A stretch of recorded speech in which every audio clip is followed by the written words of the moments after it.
Hello and welcome to a series of lectures on medicinal plants, their history and present status. When we look at medicine, ordinarily we are talking about the active principle, that is a component which can overcome any ailment one is suffering from. Historically, the age is almost as old as the evolving humans' age is. It is said that from the times immemorial,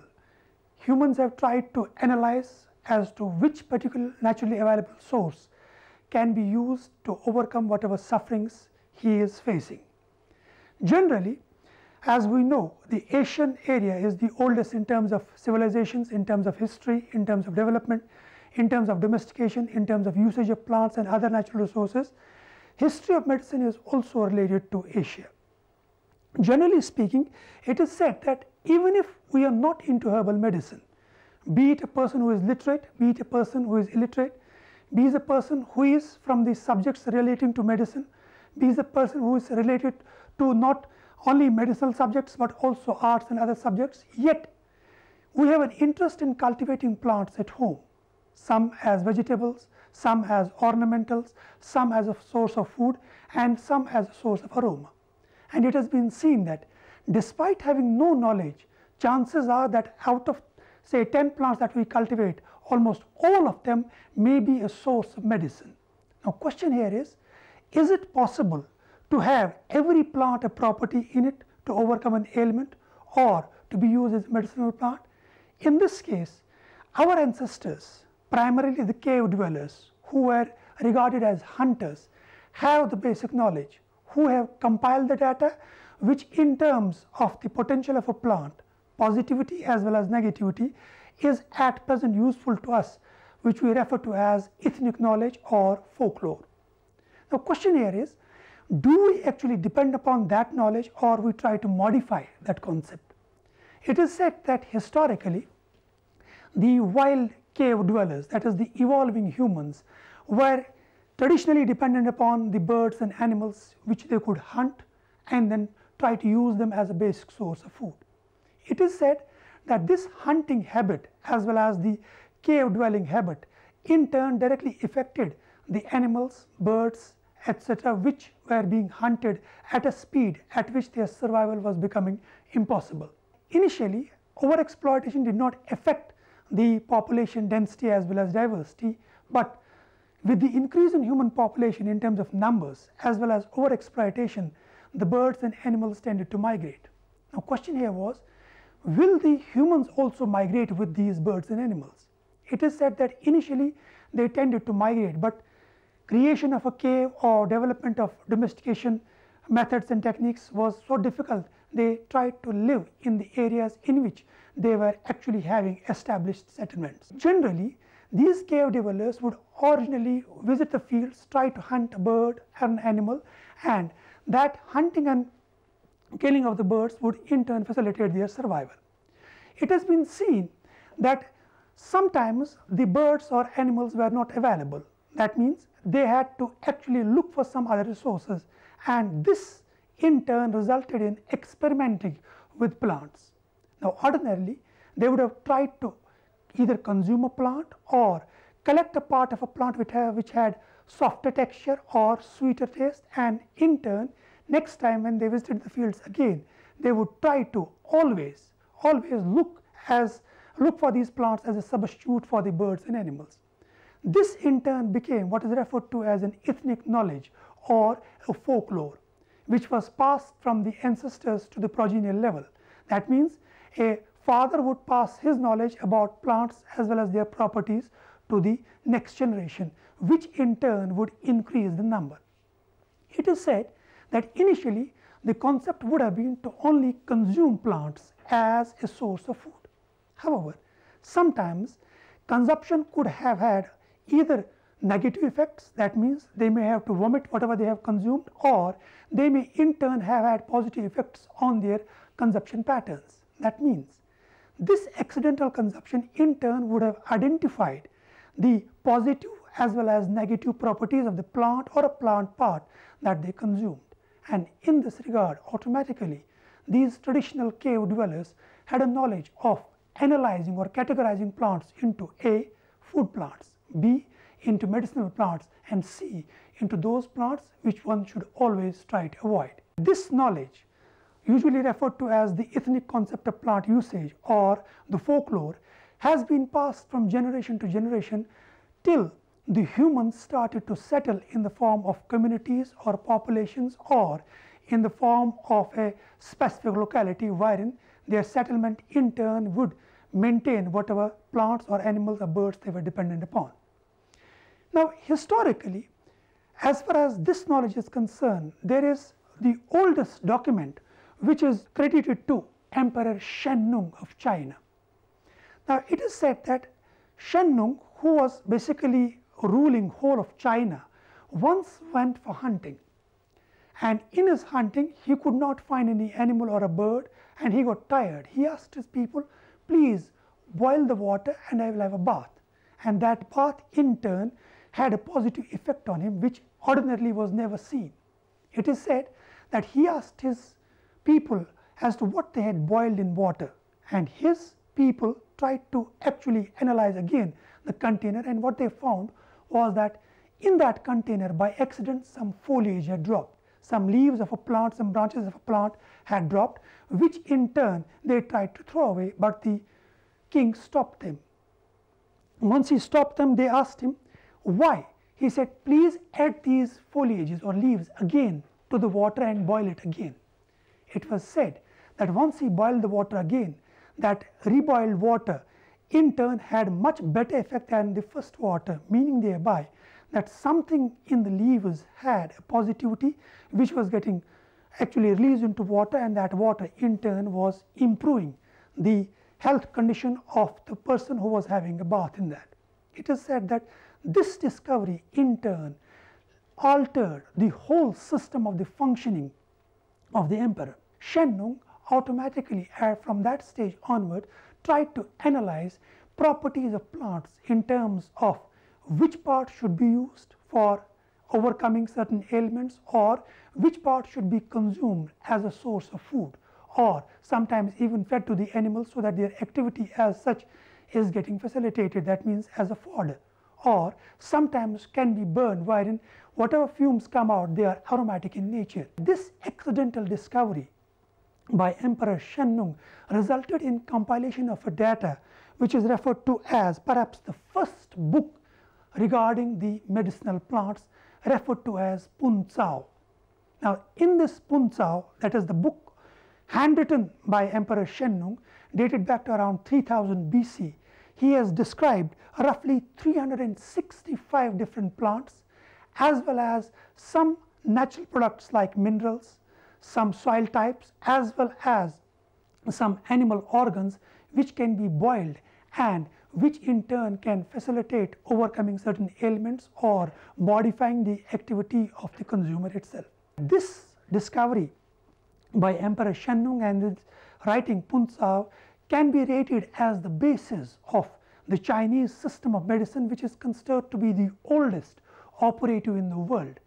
and subsequently this has been supposed to have given rise to the Tibetan system of medicine, and that Tibetan system of medicine in turn has facilitated the development of Ladakhi system of medicine, which is at present referred to as the Amchi system. Now, when we try to relate these systems, it has been seen that the concept is the same as used by Emperor Shen Nung, wherein he tried to collect the plant from the natural habitats, identify the part, either store it or use it as fresh, that in turn can overcome whatever ailments one was suffering from. And at present, the concept has been reutilized, wherein we try to chemically analyze whether the part that we consume or whether the plant that we consume has in it some alkaloid or some active principle which can be used as a medicine for overcoming certain ailments. Now, that means we can rate the contribution by Emperor Shen Nung as perhaps the first documented contribution in terms of the evolution of the modern system of medicine.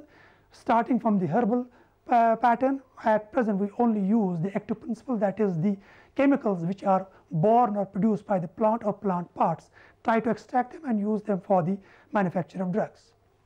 Now, it is said that even though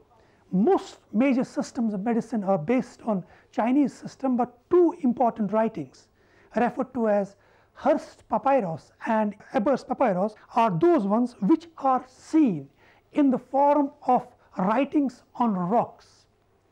It has been reported that once the Egyptian pyramids were analyzed, in certain pyramids some rock segments were seen, and on those rocks something was written, and once they tried to translate that writing, it revealed this is an information regarding not only plants, but also the uses of the plants, wherein not only the parts, but also the method of use of these plants parts was mentioned. Hurst Papyrus and Ebers Papyrus are the two documented versions which are dated back to from 2000 to 1500 BC, slightly younger than the Shenlong's contribution, but in these also mention is not only of the plants, but also how and which part of the plant can be used, automatically revealing that ancestral humans or the evolving humans were trying to experiment with the resources which were available naturally in the wild habitats. This system perhaps, or the contribution of these papyrus perhaps, is the basis of evolution of either the Unani system of medicine, or sometimes even referred to as the basis of almost all herbal systems of medicine. Now, here again, once we try to compare the data available in these papyrus with the modern uses of medicine, almost identical information. I can quote an example: Humulus lupulus, hops commonly referred to as.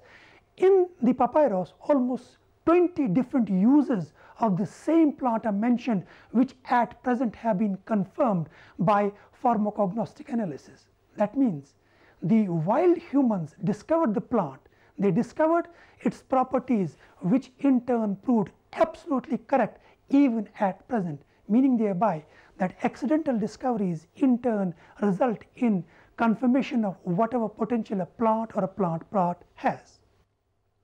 After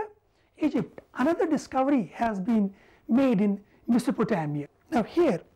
once we try to analyze whatever documents are available, again they are available either in the form of rocky segments wherein something has been written on the rocks, and on those rocky segments information regarding not only plants but also animal as well as animal organelle and their usage is mentioned. It is said that once we try to compare the data of China, data of Mesopotamia as well as data of Egypt, there is some sort of similarity that in turn reveals perhaps the people which were migrating from China to Central Asia or China to Egypt, they were actually carrying with them whatever information they have, and that information in turn was documented by the locals so that they can use these plants as well as these sources for overcoming whatever diseases they were suffering from. It is said that these three contributions, that is contribution from China, contribution from Egypt, contribution from Mesopotamia, is perhaps the basis of almost all the modern systems of medicine that are operative at present. However, the methods of usage as well as the pattern wherein we analyze at which stage we should collect a plant or a plant part, and which particular component should be extracted from that plant, and how we can use that, even though that may be a modern concept, but discovery was made by those who had no experimental knowledge, who had no scientific knowledge, who had simply tried to analyze as to how they can survive. That means a cave dweller's survival pattern in turn has resulted in compiling data regarding the discovery about properties of plants, property of a particular part of a plant, as well as whatever that part in turn can help us in overcoming, or can sometimes be useful in analyzing a plant part which can be always avoided for consumption, that means poisonous plant, or some plants which can be used for feeding our animals so that their survival in turn facilitates our survival. Now, as far as India is concerned, again here many historical evidences are available, but as we know, we always refer to Vedas as perhaps the oldest document regarding plants as well as their usage. Now, once we try to analyze what is mentioned in Vedas, they have mentioned whatever naturally available resources, that is a plant, animal product or an animal organ, or some physical entities like rocks, soils, etc., or minerals even, whatever they were able to identify in the natural habitats, that means in isolation, they tried to analyze what proper attributes or what proper properties can be actually labeled as a property of that plant part or an animal part or a physical resource. When we look at Ayur, that means life, Vedas, that means knowledge. The Ayurveda actually refers to whatever living knowledge was compiled by the Vedas or by those priests who were actually living in the wild habitats and dependent upon what was naturally available. It is said that this Vedic knowledge or Ayurvedas in turn is resulting in not only Ayurvedic systems of medicine, but also some other subsystems like the Siddhi system of medicine, which is operative at present in many parts of India. Now, here again the concept is that whatever naturally available plant or a plant product has been used by the Vedas or the migrants or pilgrims in the wild habitats, they have tried to analyze as to which part, at which stage, and in which way one can use to overcome whatever sufferings he was facing in the wild habitats. Now, once we compare these data, be it Chinese, be it the Egyptian system, be it the Persian system, be it the Indian system, once we try to analyze these, in all these systems, fundamentally naturally available sources, be it a plant organ or a plant as a whole, or be it the soil from the natural habitats, or sometimes even, for example, when we talk about Tibetan and Ladakhi systems of medicine, they sometimes even use mineral waters for overcoming certain ailments. Now, question here is this accidental discovery fruitful to us also or not? Or have we in turn tried to overexploit it so that that in turn has resulted in converting these naturally available resources into what is referred to as the manufactured medicine or manufactured drugs? Now, once we analyze what was mentioned by Emperor Shennu, or what has been mentioned in the Mesopotamian writings, or what has been mentioned in the Egyptian writings, in those we try to analyze what part of the plant they used, automatically revealing that perhaps in that part of a plant there is something which is helpful or useful to us to overcome whatever ailments we are suffering from. Now, in this regard, many steps have been made to analyze as well as compare. Can this data in turn be useful, not only modifying the pattern of usage, not only analyzing the potential of these plants as such or these naturally available resources as such, but also can we try to use them for creating or manufacturing such medicine or such drugs which in turn reveal as a remedial measure or as a remedial potential to overcome the ailments or sufferings which so far have not been overcome or have not been cured. It is said that once we compare this data with the data from the European part of the world or from the American part of the world, even though that is also useful, but in terms of documentation, in terms of the compilation of data as well as analysis and reanalysis, they are much better compiled informations or data as we analyze them at present. Perhaps the reason is that at that time, once they tried to analyze this data, they had a concept of documenting something, concept of compiling as well as reanalyzing data regarding almost each and every part of the plant or every natural resource available to them, so that that in turn can help us to literally manufacture what is at present referred to as a medicine. That means ancestral knowledge, even though at present may not be known to everyone or not be known as a commercial source of information, yet whatever drug manufacturing unit is at present operative, they try to analyze what is naturally available, be it medicinal, be it medicinal plant or a herb, be it an other physical resource like water, like soil, like mineral, etc., or sometimes even animal organs. In that case, the ethical data, that is the traditional information, as well as the practices operative at that time, are being analyzed to see as to what one can do in order to use them or commercialize them as the modern medicine. Once these concepts were standardized, or once these systems became operative, they tried to literally reanalyze and try to compile data regarding the properties of the plants, so that these properties in turn can be used to commercialize not only their cultivation, but also the manufacturing of medicine or manufacturing of the drugs which are useful to us. However, in terms of the Asian knowledge, in terms of knowledge from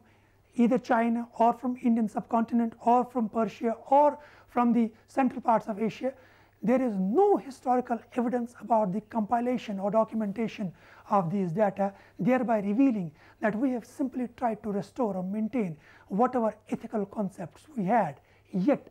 once we try to relate it with the modern pharmacopoeias or modern systems of medicine, in these we try to analyze as to what property has been attributed to these plants or their parts, so that we can try to reuse it and try to reanalyze it and highly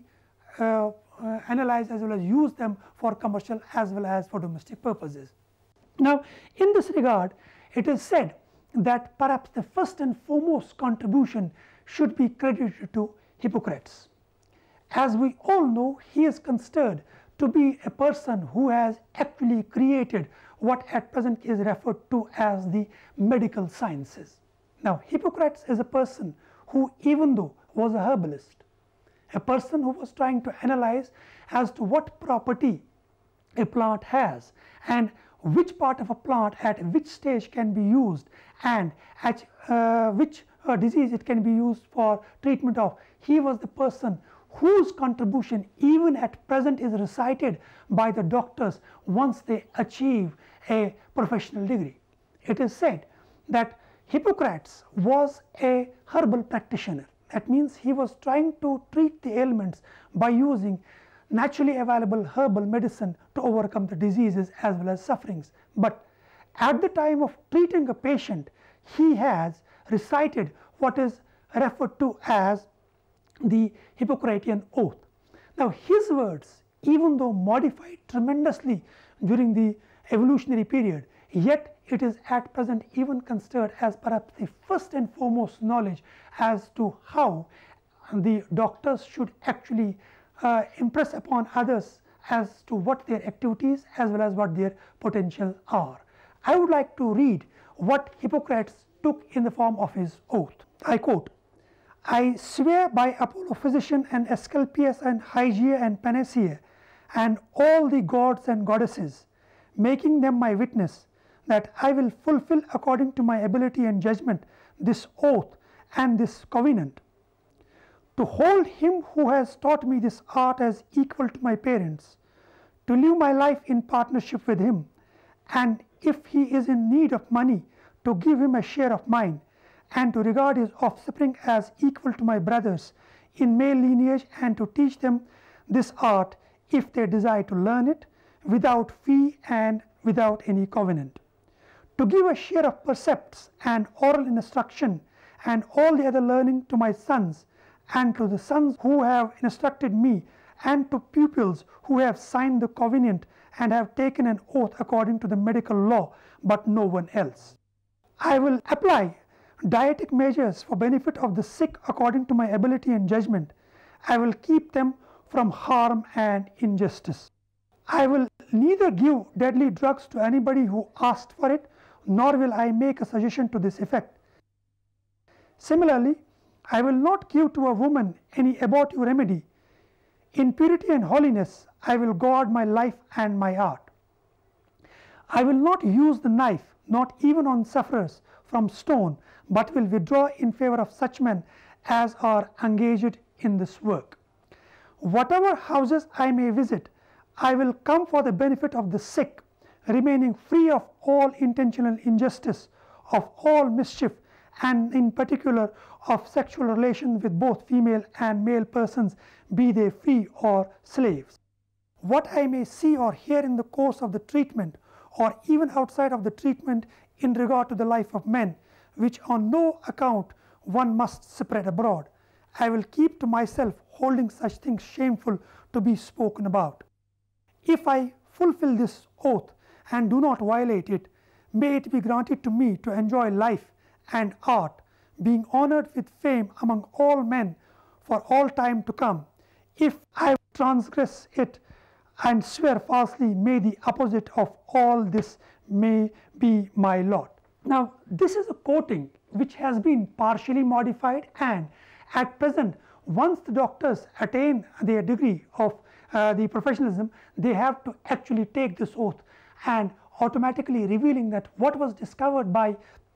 Hippocrates way back around 400 BC, that in turn is even at present useful, meaning thereby that the wild evolving humans discovery is proving its potential to us even at an age wherein we have revolutionized not only the concept of treatment, but also of analyzing as to what the sufferings as well as what the ailments of a person are. Now, these discoveries, that is the discovery in China, discovery in Central Asia, discovery in the Africa in turn and Egypt in turn, have revealed that the evolving human along with their evolution have helped us to analyze as to how as well as in which particular way we can use naturally available resources to overcome whatever problems we are facing, so that naturally available product can help us to not only survive for longer durations, but also help us to use the naturally available resources for our own personal benefits. Even though at present we may have modified the concepts, we may have modified the methods, we may have revolutionized the systems of medicine, but that in turn has actually a dependence on what has been discovered by a cave dweller or by a wild or evolving human. And I would conclude the first part here, because the next